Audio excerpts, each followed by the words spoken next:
record on this. There, it worked. Wow, I just had to good. find it. So, well, welcome. I'm really glad you came today, and I'm glad you joined us. So, today we have with us Rana Weaver. She's the author of the Yellowstone FBI series, and we're just going to be having an author chat. And I have some questions for her, and if you have questions for her, we'd love to hear from you as well. Good. But Rana, do you just want to give us a brief introduction of yourself and your books? Yeah, absolutely. Hi, first I want to thank you so much for inviting me to talk with the readers at the Baxter County Library. I appreciate so much you coming out, and Jamie, so much you inviting me to do this. I know I have quite a few readers up in that area because I get Facebook messages from them and comments, and that's always so nice for any author to get that. And that's a beautiful part of the state up there. I live in Little Rock, and I started work on this book, A Noble Calling, as my second career, I guess. I had started getting out of my business. For over 33 years, I worked as an agricultural real estate appraiser, and I had just kind of gotten to the point where I wanted to do something different. And I began writing part-time while I was still working back at the very end of 2014, and really finished this first book on June 24th, 2016. So it took really about a year to write the book.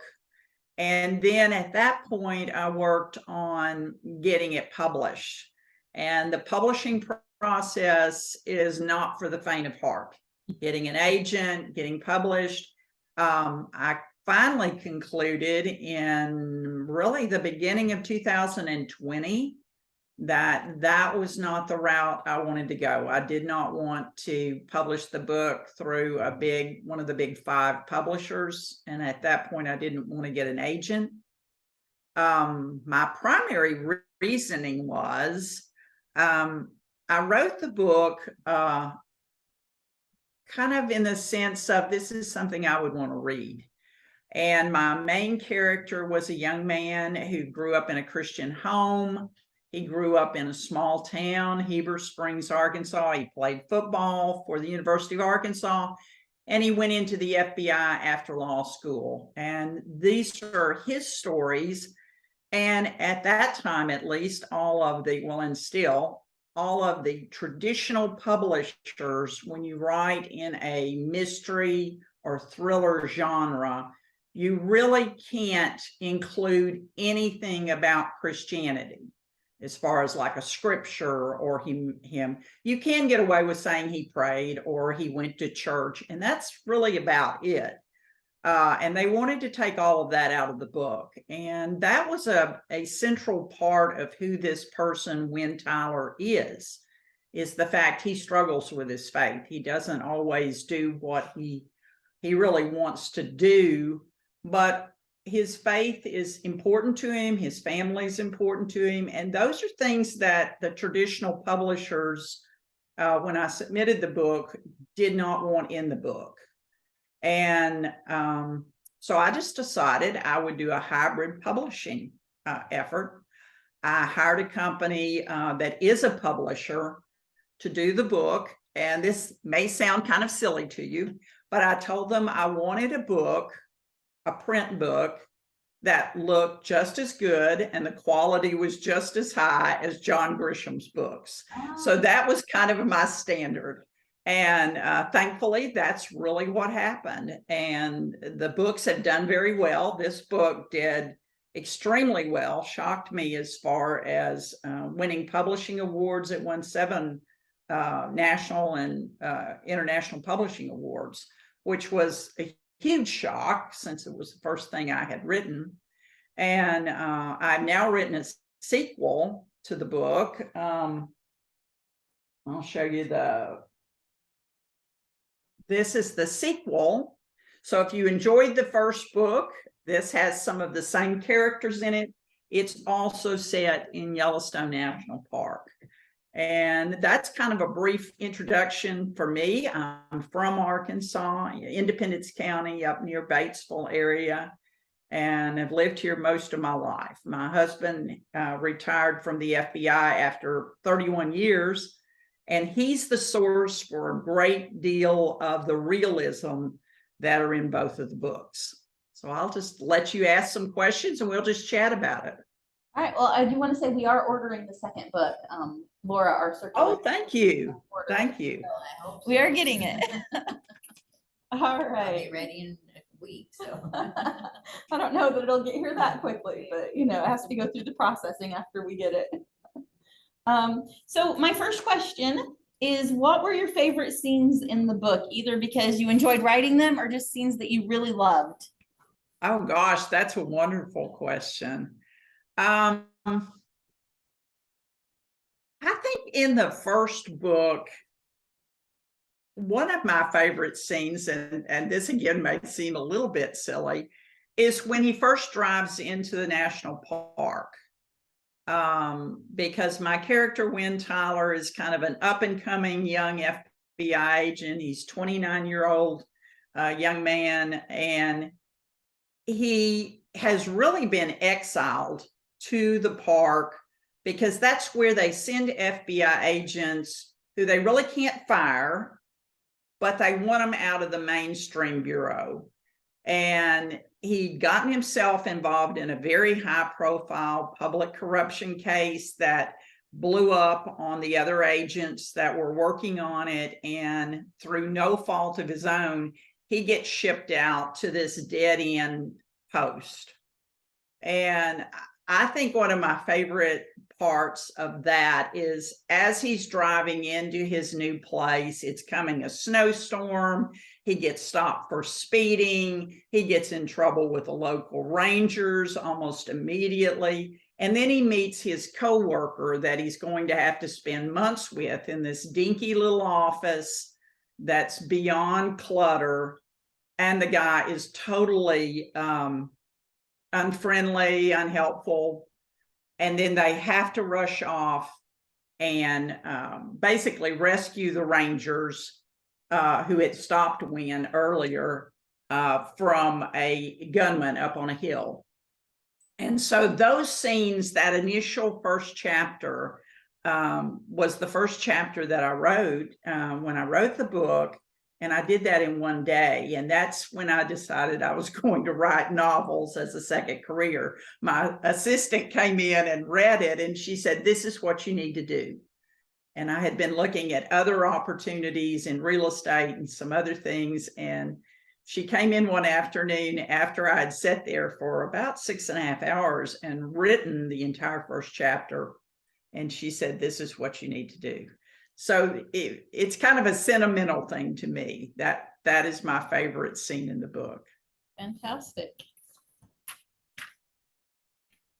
All right, so what message do you hope your readers will take from reading your books? Oh, that's a great question too. You were really good at this. I want the reader, when they finish this book, to feel uplifted and good. I want the reader to want to know more about Wynn Tyler's world out in Yellowstone National Park. A part of me wants people to want to go out there and visit the park and see the places.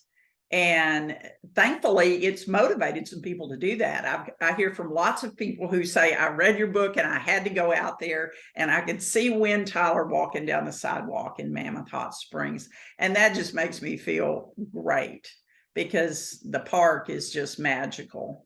Yeah. But more so than that, I think I want the readers to realize that in law enforcement, those people are human. Those people have wants and needs and faith. And a lot of the thrillers and mysteries that I have read since I finished the book and before it was published, the protagonist, the main character, would do the law enforcement process, would arrest people, would have to even maybe shoot someone. And then there would be nothing else happen. They just go to dinner. They just move on. And that's not real life. And I wanted this book to be more real than that. I wanted him to have to deal with those issues and those struggles and the dangers. So that's another portion of what the book's about. Okay. So did you have like a theme that you chose that kind of went over across both books, or was it just like you were writing and you wanted to inspire people and carry it, or was there like a thought process, like I want this theme to carry over between the books? There wasn't so much of a thought process initially, but that did happen because we've got many of the same characters, and I don't want to give everything away if you haven't read the books. But the theme of the first book might be redemption. He's trying to redeem himself, both from a career position. He wants to move back into the mainstream of the FBI. He wants to do things right. And he also wants to get his life turned around because his fiance has dumped him about the same time that he got sent out there. And so every place he thought he was going to be in his life at this point, he's not there. And so the first book is more a book of redemption. The second book is more a book of just growth from that point on. And again, I don't want to give away because she hasn't, I know some people haven't read the ending of the book, but he had to do some things that were very, very hard, or very hard for anybody. And he relied on his family, on his faith to get him through that. And one of the things in the second book that is a little bit of a beginning of a theme at the very beginning, he can't understand why the events that he's gone through haven't brought him closer to God.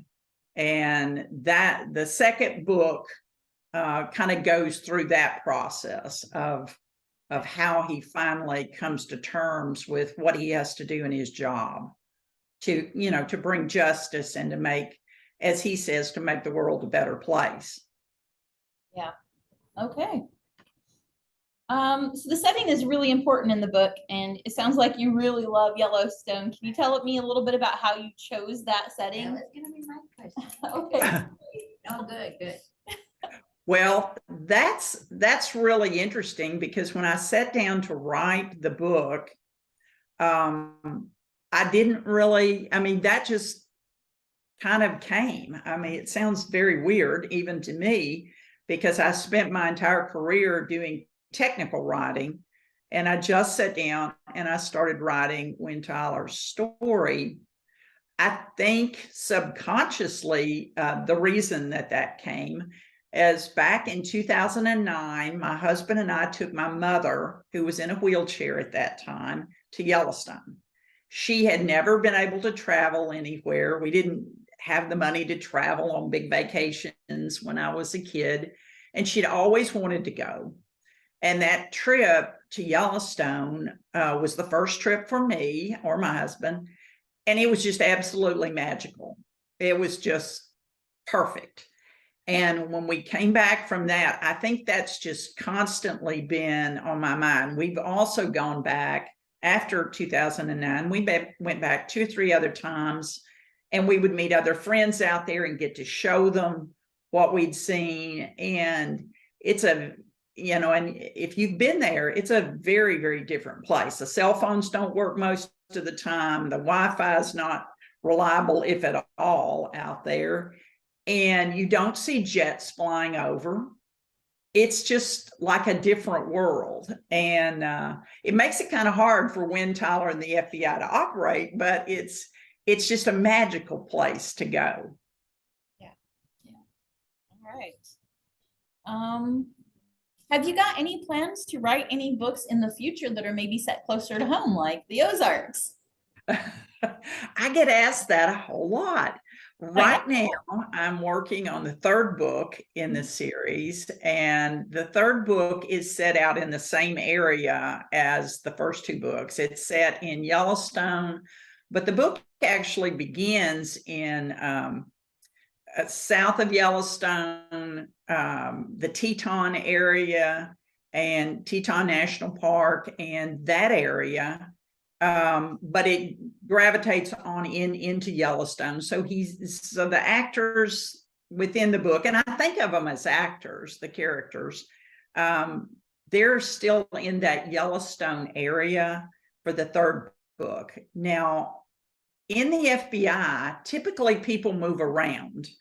And one of Wynne Tyler's goals was to get out of what he saw as kind of a dead-end job in Yellowstone. So yes, he's going to be leaving, Lord willing. We'll see if there's a fourth book, and he will be coming somewhere else. Now, I don't know about closer to home. Okay. I would love to do something with the Buffalo on the Buffalo River, Yeah. but we'll just kind of see how it goes. Because on an aside, another thing about the realism of the book, the park rangers at the Buffalo National River helped tremendously in the realism of this book. There's a rescue scene on a cliff in the book, and one of the main park rangers for the U.S. Park Service who does rescue training happened to be at the Buffalo National River. His name's Kevin Moses.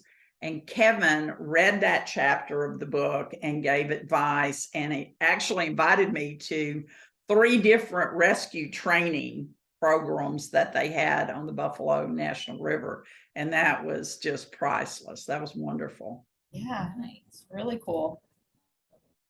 Okay.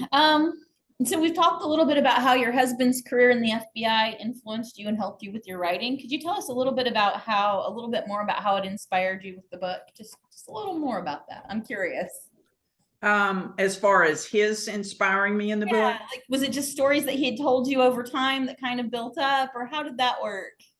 no, it really wasn't. And I think he would like it to be, but what it was, his help was mostly in, he would read a chapter and he would say, well, we wouldn't say that, or we wouldn't use this term, or we would do this differently, or you need to call this person and ask them how they do that with, say, the hostage rescue team. The wonderful advantage that my husband, Bill, provided was the contacts, because I was able to talk to the guy who had just retired from being in charge of the entire hostage rescue team program, the person who had just retired from being in charge of all the training of new FBI agents at Quantico, those type of people who were so kind to look at the book or just answer questions about the book. One of my pet peeves, I guess, and I got this from my many years as being an appraiser, where all the facts have to be exactly right. I wanted the facts in the book as much as possible to be correct. I wanted the weapons to be correct. I wanted the procedures. I wanted how the agencies dealt with one another. I wanted all that to be correct. And it's so nice. I just got another email from a former FBI agent saying and on the second book, saying he just thought it was totally credible and realistic. And that's been a sort of a surprise, is getting all these emails and contacts from people in the Park Service and the FBI saying how realistic it is. And a lot of the mysteries that you read, and particularly television and movies, a lot of that is totally unrealistic. And in some sense, it has to be because of the time frame. Everything has to be condensed into a quick time frame on how long it takes to get back DNA or evidence response, all those things, and how well things work suddenly. And you can pull up the schematic of a building just by clicking on a computer. none of that's realistic. It is amazing what can be done, but I wanted my books to be a little more on the realism side than that. Thank you. My next question is kind of a two-part question. So it's kind of a, who's your favorite character? And if it's not the same person, who was your favorite character to write? Sometimes it's really fun to write the people who are not necessarily the main character, but kind of a little bit shady. So I was curious about that as I was reading. I was like, I think that would be the person I'd like to write about. So Well, my favorite character is Wynne Tyler, because that's who the book is about. That's who tells the story, and they're his stories. But my favorite character to write is Luke Bordeaux. Luke is conflicted. He is a basic, really good guy who has a lot of issues going, who has a wonderful wife. That's a good thing. Cute kids. But he really is conflicted. And in the book, he was fun to write because we've all known people like that, and we think, gosh, with just a little better judgment here, this could have had a better outcome or a different outcome. And so he was fun to write. He was a lot of fun to write. When I was reading it, he was the one I was like, oh, he'd be a fun character to write. So that's what I was thinking too, and that's why I asked the question. All right. We'll go into slightly more generic author questions. Sorry, I'm just making sure we're okay out there. Why did you start writing in the first place? I mean, have you always wanted to be an author, but you were sidetracked with career and all that? Or is this something that came about later that you decided you wanted to be a writer? I know you mentioned just writing the first chapter, but what kind of brought you to the writing in the first place? That's also an excellent question. And I think that goes back to maybe 5th grade. I went to a very small school, and I had a wonderful 5th and 6th grade teacher. We had a combined class, and we had a particularly bad winter that year, and she couldn't put us out to recess because the weather was so bad. So she gave us an assignment of writing a novel, write a manuscript. And 5th grade, and my best friend and we wrote a little adventure story of a little girl who grew up on a ranch and had horses and had to deal with rustlers. And it was about 30 pages when we finished it, because this was about a month process during recess and lunch break and so forth. And I would give anything if I could find that, but I can't. I haven't found it. But that sort of got me started. And then I didn't think about it again, honestly, until after college. A friend of mine, we were sitting around, and it's one of those things you do when you're 22, 23 years old, and what do you want to do with your life? And she and I listed things that we wanted to do. And I actually found that legal page when we moved to a different house about 10 years ago. And the third item on my list, said, write a best-selling novel. Oh, wow. And I thought, I don't drink, so I obviously hadn't had anything to drink when I wrote that. But I thought, why did I write that? Because from that point until I sat down into late 2014, it had not consciously crossed my mind again. I was busy with my work. I was busy with my career, marriage, children, life, taking care of my mother for many, many years. And it never really crossed my mind. And when I sat down that day to decide what I wanted to do, because I really was ready to move beyond the appraisal, real estate appraisal field, I just turned around and began writing. And it surprised me as much as it surprised anybody around me. I mean, all of my good friends, my husband, why did you write a book? Why did you decide to write a book? Nobody gave me the answer to that. I don't know. But when I wrote that first chapter, as I said, I was still working part-time, most of the time, actually. And a week later, I sat down and I wrote most of the last chapter of the book. And then I just wrote scenes as they would come to me and as I would have time. So it wasn't a well thought out process at all. If I had to start over again and do it again, I'd probably do it a little differently. Learn more about the genre, learn more about writing a novel ahead of time.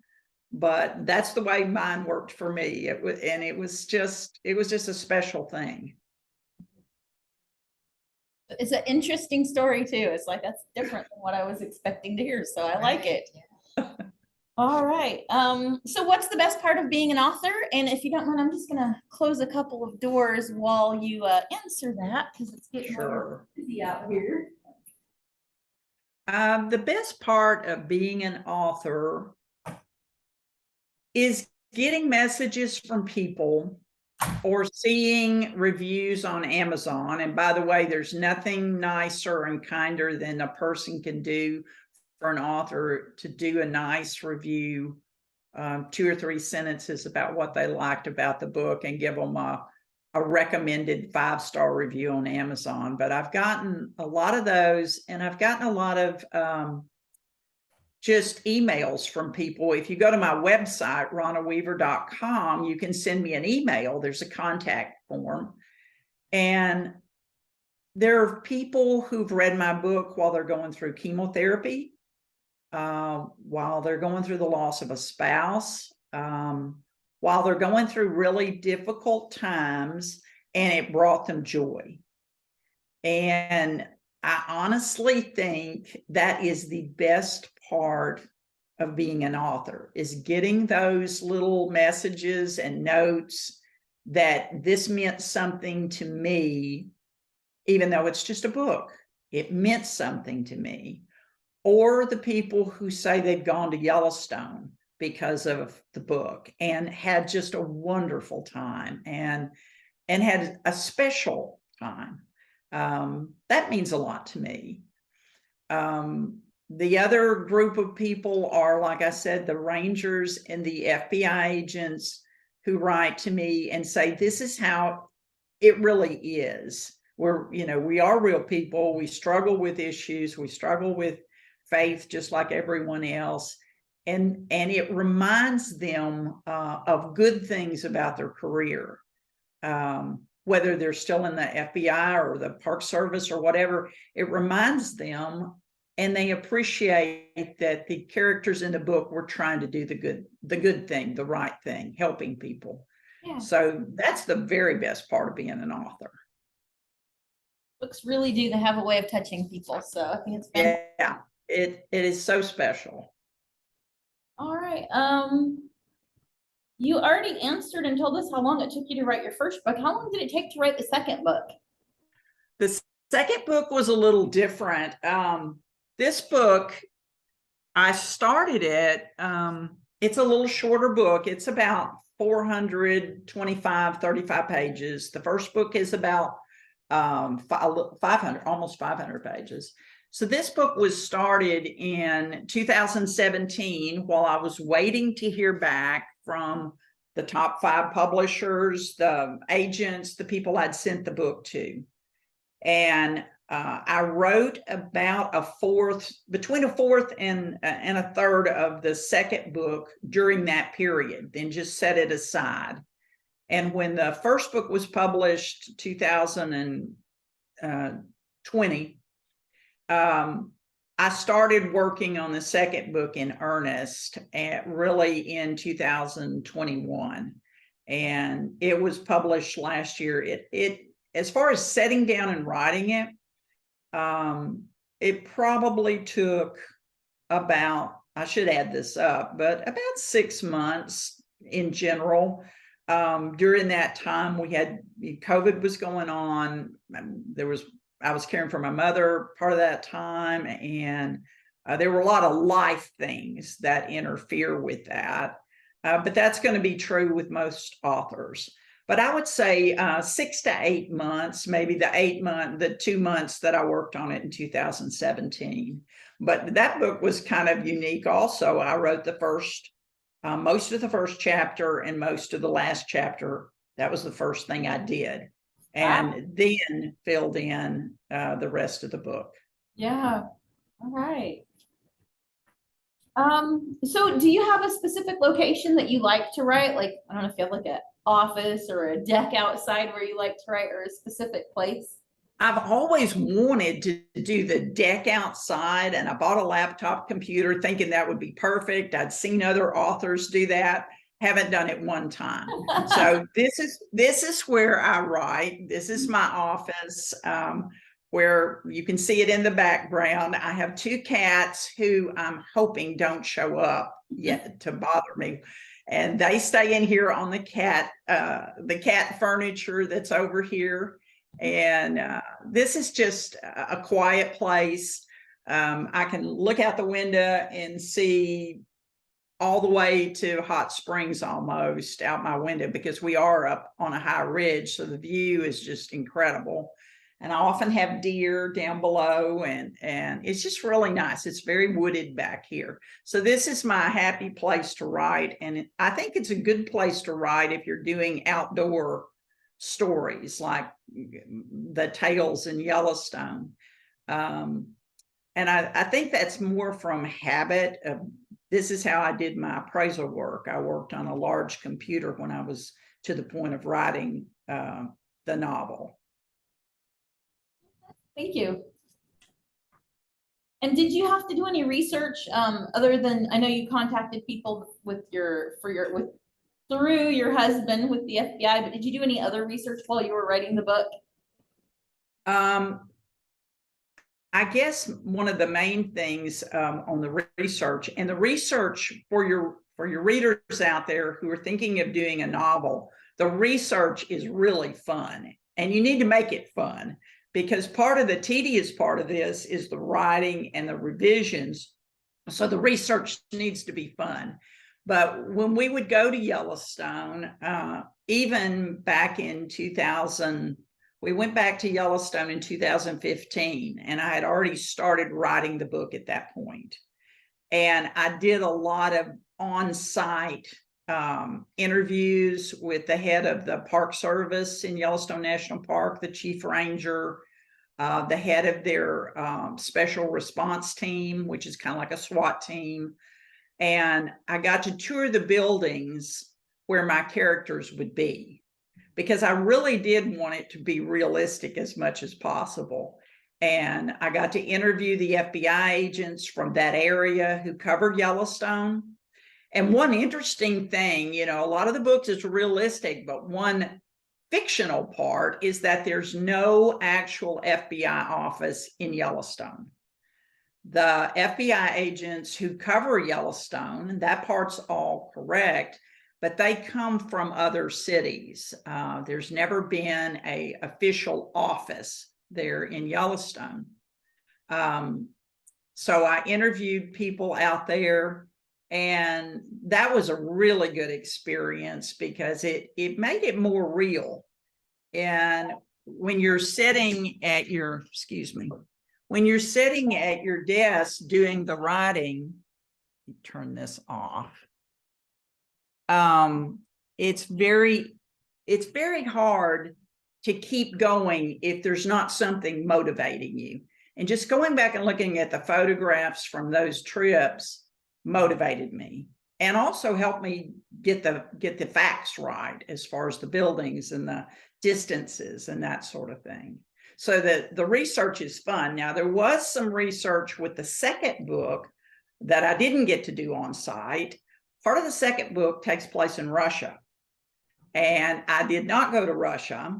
I did all of that on the internet. Google Earth is amazing. You can drive around the streets in Russia just like you can in America with Google Earth. And my husband would not let me call the Russian embassy to interview anyone there because he said the FBI might frown on that. So that was one bit of research I really didn't get to do that I would love to have done. So as someone who has been to Russia, just out of curiosity, where in Russia did you set it? Oh, Kamchatka, over in far There, but I eastern, really want to go. Oh my goodness. So yeah, the far eastern part of Russia. okay, how cool. Um, what was your favorite part of writing your books, or what is your favorite part of writing books? That's kind of like what I mentioned earlier, getting that feedback from people that it's made a difference in their lives in some way, even if it's just a small way. It was an escape. I read the book and it just took me somewhere different. It took me somewhere special. And when I read books, that's really what I like to do. The other favorite part, I guess, is the research. I enjoy the research. And this is something I'd heard other authors say that I really didn't understand until I'd finished the first novel. I'd heard several authors at conferences. I started going to some writers' conferences in 2017, 2018. And they would say, well, I was writing along on the novel and suddenly it went in a different direction than I thought. Or suddenly there was a different villain than I thought there would be. And this is the author talking. And I thought that can't be right. I mean, they're just sort of making that up to make it interesting. But it is exactly how it works for me. In the second book, I was shocked at who actually was the bad guy. Writing along, and one of my habits is I'll write maybe 5, 6, 7 pages a day, and then I'll go back and reread that usually the next day or whenever I get back to the writing before I start another scene. And I was shocked at how things fell together. How Luke ended up solving this problem for Wynne, or how Luke ended up in the middle of some bad situation. And again, I'm trying not to give too much of the book away. In the second book, I had already picked out who I thought the bad guy was. Yeah. And about halfway to 2/3 through the book, suddenly that wasn't the bad guy. So that was a surprise to me. And it's also kind of just very fun that, you've written this and suddenly it kind of has a life of its own. So if an author tells you that, that's a real thing. That's a real thing. I used to do a lot of writing, and while I've never actually finished anything I wrote, there were times where I would just get into like this flow and it would just be like, boom, and then I'd go back and look at it and I crack myself up. I'm absolutely really dorky, and so I just read it and I'm just sitting there laughing. I'm like, oh, it's the most silly thing I've ever read. So, sometimes you get the flow and the book just sort of goes. So That's exactly right. Exactly right. So can you tell us what the most challenging part for you of writing a book is then? The most challenging part, I would say, is the isolation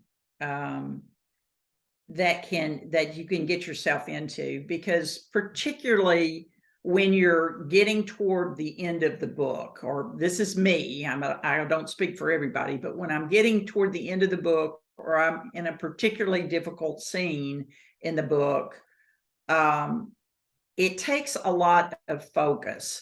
And in my mind, it's kind of like I'm watching a movie play out. So distractions, real life, those things interrupt it. And it's, if you go to a movie or you're watching something on television, a series, and you're really into watching it and something interrupts you, it's kind of hard to get back into it from that point. And that's a hard thing, particularly I think in a crime novel, where you want to leave some clues, you don't want to leave too many clues, you want to make it compelling, that sort of thing. And when you reach that part, or when I reach that part in the writing, I just kind of want to be left alone to finish it. And, I'm 66 years old, and there's a lot of real life, and real life is where life is. So you don't want to miss out on things, but it's very hard to keep your focus when you reach that stage in the book. And the way I write is by scene. So I may not write it all in chronological order. The first book was not written at all in chronological order. I wrote the first part and the last part. Then I wrote whatever kind of came to my mind. And I literally did the cut and paste thing. You can do that on the computer, but I printed all, it was over 650 pages. I printed it all off, took a pair of scissors, Scotch tape, and pasted things together, laid it all over the floor in the den, and pasted areas together where I thought it would flow, and then worked to fill in. So the second book was a lot more organized than that. I learned a few things between the first book and the second book. Wow, that sounds like a lot of work having it all laid out. I was going to ask if the lady, and I'm sorry, I've forgotten your name already. I'm bad with names. If she would have any questions also. Yes. Yes, are you ready? I'm ready. Okay. We're getting close. I'm almost done with this, so it's your turn. Okay. Oh, and I didn't want to interrupt Jamie, your questioning, but Excellent. I just thought she might have a couple of things. Oh, I do. Well, first, what times of year, what seasons have you been to Yellowstone? Oh, that's a good question. I've been to Yellowstone primarily in what they consider late spring, which is the last week of May through kind of the first week and a half, 2 weeks in June. Although I have been there once over the 4th of July period. I have not been there in the fall or the late summer. What we call the late summer, what they call the summer. Right. Okay, that was my first. Another is, I assume you read other mysteries, or do you have some authors that you kind of enjoy? Yes, and that's kind of, I learned to read going to the bookmobile, and libraries have a special place in my heart because that's where I learned to read, is going to the library. And I read a lot. My mother taught me to read when I was a little 3.5 to 4 years old. I was reading a lot when I was 4, 5, 6 years old. And all those were bookmobile books. And a lot of them were mysteries and adventure books, for children. And then once I hit really even high school, I didn't really have time to read any more fiction. And I didn't read any fiction until till I got out of college, and probably through part of my early career. Then I started giving myself a John Grisham novel every Christmas. That was my gift to myself. And so I would read John Grisham, one of his books, every Christmas. And if I got to go on a vacation, I'd get another one. So that was my entire reading fiction until I wrote the first book and finished it, 2016, which is kind of embarrassing. It's not typical. Early on, I just didn't have the money to buy books or the time, but later on, it was just more the time to read fiction. And but once I wrote the book and sent it off to the publishers, people would say, "Who are you reading? Who do you read?" Well, I obviously read John Grisham, but also I thought, well, maybe I need to start reading some other authors. And I started reading C.J. Box. People would say, well, his books are set out in Wyoming, and he has a game warden protagonist who is a good guy. So I've read all of his books, rather other than probably the last 2 or 3 books. There's there really are not a lot. Connolly, I've read some of his books. David Baldacci, I've read quite a few of his books, but I really, other than the John Grisham every year kind of thing, I really hadn't read very many authors before in fact, I hadn't read anybody. Sometimes my husband, who reads more than I do, he would say, well, read the last part of this book. And I'd read 2 or 3 chapters of somebody's books, but that was really it. And I'm trying to do better with that, read more. I've read Irene Hannon, she's a Christian kind of romance suspense novelist. I've read most of her kind of police procedural books, but I really can't say right now I'm reading a whole lot of other books. And one thing that's difficult for me, if I'm reading someone else's book, when I wake up in the morning, I'm thinking about their plot, not mine. And since I'm writing a 3rd novel, I want to wake up thinking about my plot. So I try not to read. I just read catalogs or whatever and things like that, magazines before I go to bed. And I miss reading some of the mysteries. Who do you read? You know, like I said, it depends. And I don't know, did you have to move a lot with your husband's work? Have you lived in other places? Because we did not move that much. I've lived in Washington, D.C. and an area of West Virginia where they have a large FBI facility. But those are the only 2 places I've lived other than Arkansas. Nice. Well, like I said, you know, like you, I didn't really start reading actually till my kids kind of were grown. And then I had, or I made the time or whatever.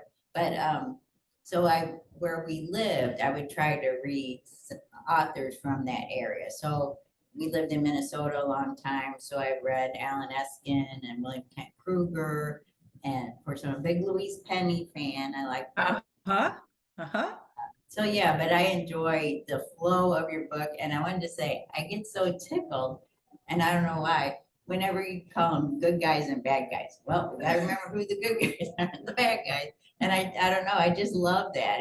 I don't know, it just makes me feel good when I read that. Well, thank you.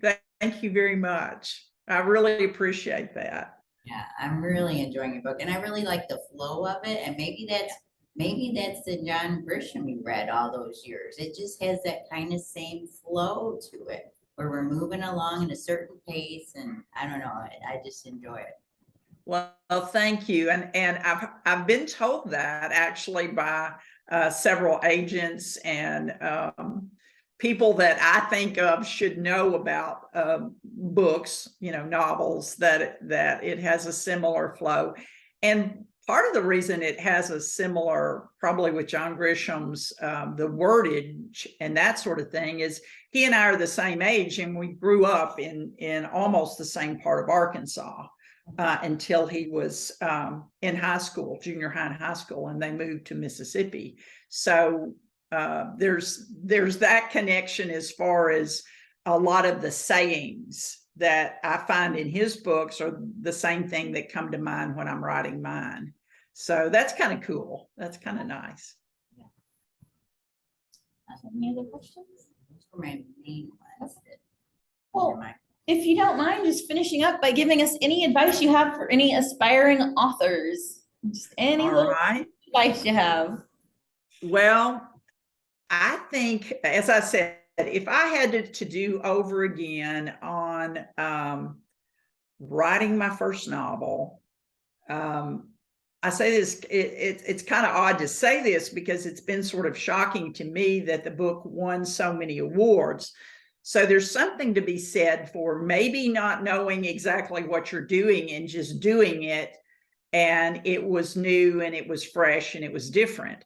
But after I wrote the book, I did go to some writers' conferences, and I would encourage anybody thinking about writing a novel, or if you've got a manuscript or part of a manuscript, or even just an idea in your mind about it, that would be worthwhile. Look online, go to Writer's Digest, some of the really legitimate publications out there for writers, and see what conferences they recommend. There's usually going to be something nearby. There's a pretty good conference in Nashville, Tennessee every year. There's a couple down in Florida.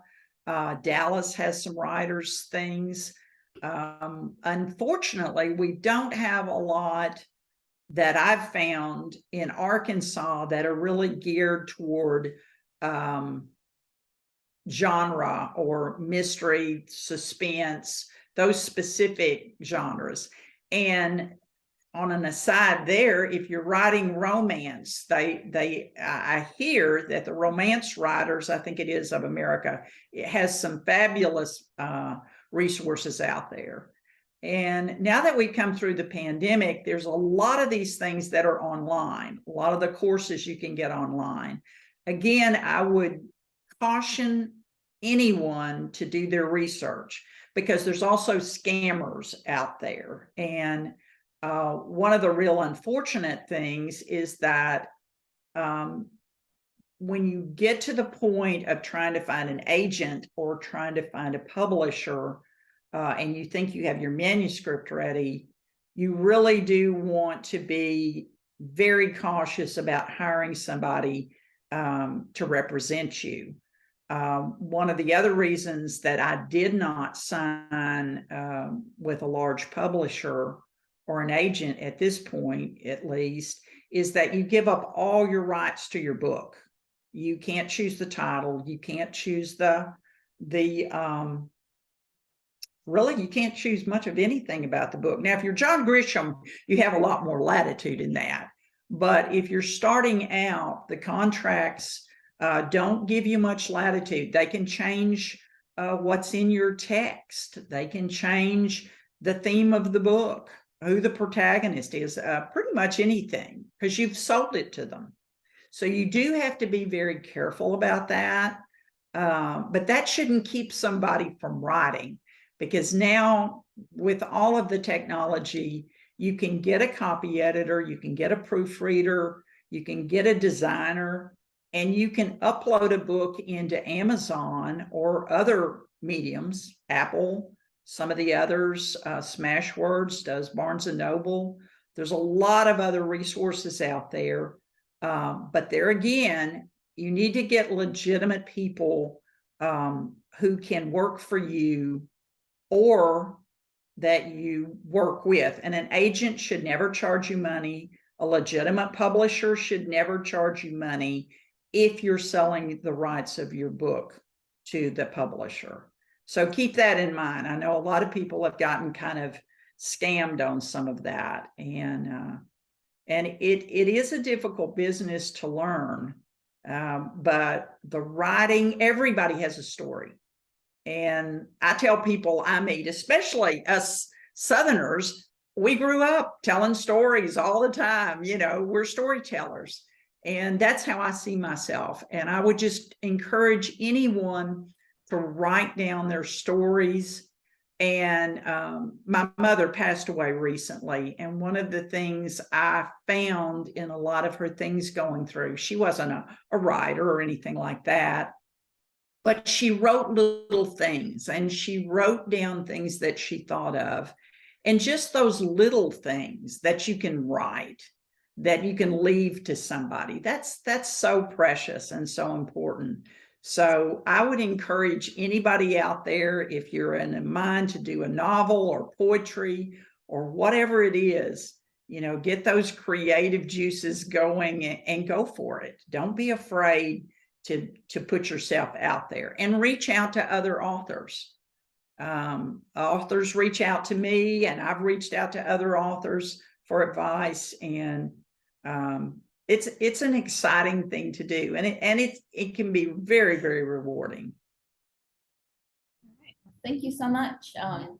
We do have a short memory writing and sharing group that meets here at the library once a month called My Memoir. So Oh, that's A lot of great. people are interested in just recording short little snippets to leave to their loved ones. That's a good one to come and share and have a little chat with the people there and kind of get your memory flowing a little bit, hearing their memories as well.